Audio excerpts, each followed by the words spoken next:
Kamusta mga kamorus? Kayo na kumausap dito ha. So, dito na tayo sa ating episode 6. Wala kaming pakialam! Ang episode na to is update dito sa marketing natin. Ito siya.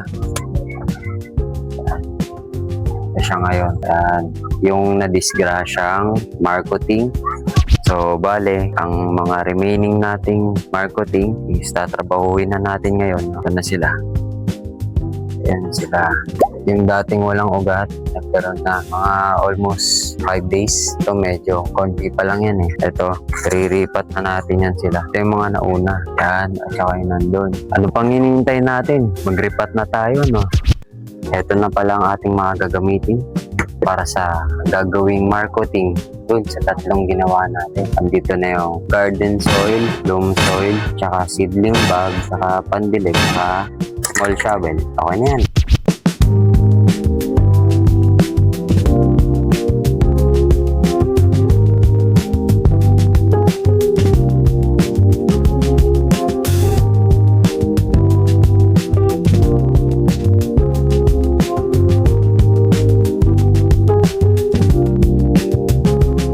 Tayo magtuloy dyan, steps na yon, ito muna gawin natin. Tulin muna natin yung marketing. Bago pa maunahan, tulin muna natin. Dito natin tirahin sa baba.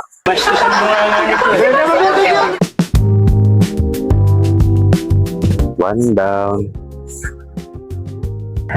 Kahirap ba? So, ito na yung pangalawang puputulan natin. Nakikita nyo ba? So, puputulan na natin ba? Yun, putol na. Ako, aha. Yeah.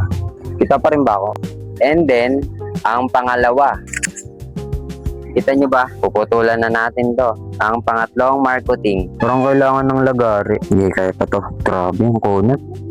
Yun. Parang nagbubunot ng ngipin ah. Ibay. Inaunti-unti ko lang. Yun. Tanggal na natin. Yan, natanggal na natin. Okay na. Kita ko. So, bali natapos na tayo sa pagkakat-marketing. Babalik na tayo sa pagriripat ng ating marketing.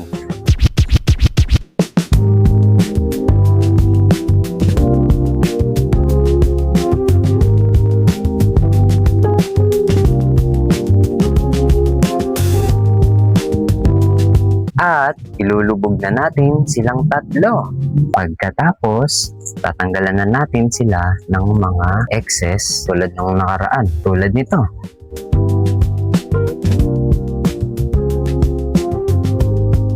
Yan, tulad ng ganyan. Kaya gawin na natin, linisin na natin itong mga to.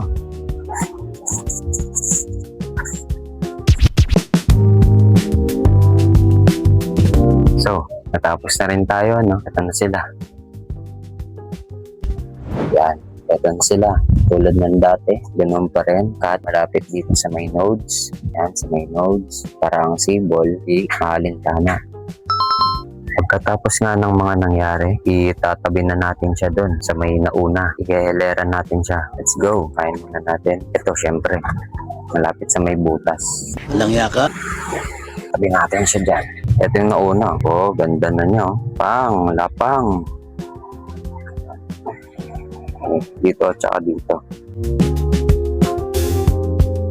Hindi pala balanse. Kailangan natin. Ayaw din. So, ayan. Pantay na siya. Yung. Yan. Pasok yan.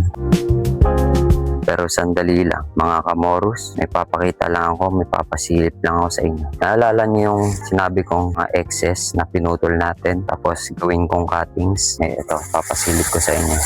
Ito sila. Kahit pa paano, nagkaroon na siya ng sign of life. Yan, karoon siya ng ganyan. Bilangin natin. 1, 2, 3, 4. Karoon siya ng kulay green. Ibig sabihin, sign of life. Tapos ito. Yun, ganyan. Wala na ata. Oh, wala na. So, yun lang, no? Bale, ang nabuhay dun sa cuttings ay 5 stick. Mga buhay na yan sila. Bale, antayin natin yung panahon, no? Kung kailan pa sila magkakaroon. Baka mabuhay pa. Ito pa pala. Meron pa pala. Pang 6. Kulay green. Bumukas na siya. 6 pala, no? Yun. Goods na goods. So, ayun, mga kamorus. Tapos na tayo sa ating tatlong ripat ng mga pahabol, no? Kung napapansin nyo, ang tawag ko sa inyo ay Morus. Share ko lang Morus kasi Sa next episode ko na i-explain kung bakit Morus yung tawag ko sa inyo. No? Thank you sa panonood. Sana may natutunan kayo at yung mga nanonood sa akin na nag-abang ng repotting, ng update dito. Ito na, tapos na natin yung video. Next episode ulit.